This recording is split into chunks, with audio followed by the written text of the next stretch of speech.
رسميا عودة الحياة مرة أخرى، والنادي الأهلي يعود وبيقول لنا كل سنة وانتم طيبين وعيد سعيد عليكم، وبيدينا العيدية واحنا قبلنا العيدية يا أهلي. والجو حار وإمام عاشور مولع نار، وقلبي عندك يلا إمام عاشور مش عندي. الحلويات زي إمام. النادي الأهلي بيفوز على فاركو بثنائية مقابل هدف، ويرتفع رصيده إلى النقطة 36 وإلى المركز الرابع. مودست شلنا النهارده كلنا في الماتش، ولكن طبعا هو كان سبب ضربة الجزاء دي الحسنة الوحيدة اللي عملها في الماتش كله. بيضيع فرص. ايمن الكشف طلع عن صمته. بصراحة يا جماعة بيضيع فرص عجيبة انا ما بفهمهاش، وحرفيا انا مش شايفة ان في مهاجم يليق بالنادي الاهلي غير وسام ابو علي، ربنا يشفيه ويرجعه لنا بالف سلامة. لكن ولا مودست ولا كهربا الاثنين انا مش شايفاهم الصراحة غراب قوي، ولكن مودست تحديدا بيضيع كورة عجيبة. يا رب يمشي اخر الموسم يا رب، ما ينفعش ندعي في الايام المفترضة غير كده.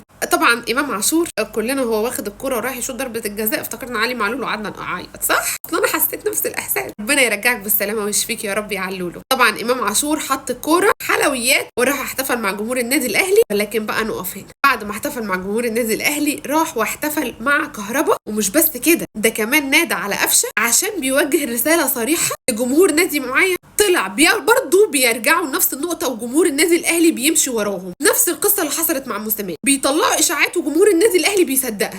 طبعا في تصريحات قفشه مع ابراهيم فايق، اما قفشه طلع وقال انا بنزل وبغير الماتش كله، جائزه رجل المباراه بتروح لاشخاص تانية ما بيعملوش اي حاجه، ما بيعتمدوش غير على الشو. الزملكاويه مسكوا بقى اللقطه، هم محروقين من قفشه ومحروقين من كهربا ومحروقين من امام، فطبيعي يحصل كده. قالوا لك بس ده قفشه بيلقح على كهربا وعلى امام، وامام وكهربا عملوا انفولو لقفشه من على الانستجرام وطلعوا قصه، وبرده الاهلاويه بيصدقوهم. فالنهارده امام عاشور بيرد على كل الناس دي، واحتفل مع كهربا وقفشه والثلاثه حضنوا بعض زي ما انتم شايفين في الصوره، وبيقول لهم خفوا بقى الشات وحرقان شويه، الجو حر لوحدين. حرفيا امام عاشور بيعمل حاجات بسيطه جدا بس بيوقفهم عند حدهم بالطريقه، وبيعجبني والله. تحسه عاقل كده وبيعرف ياخد حقه بحرفه. وكل اللي اتقال اشاعات قفشه وكهربا وامام عاشور الثلاثه اخوات، ودي الروح اللي الاهلي دايما معودنا عليها، ودي تربيه النادي الاهلي. ناتي للجول بتاع فاركو. طبعا سرحان وتوهان من عمر كمال، ولكن الشناوي طلع بدري قوي، بدري زياده عن اللزوم، ومعرفش ليه هو ما بداش النهارده مصطفى شوبير. واستنوا بس،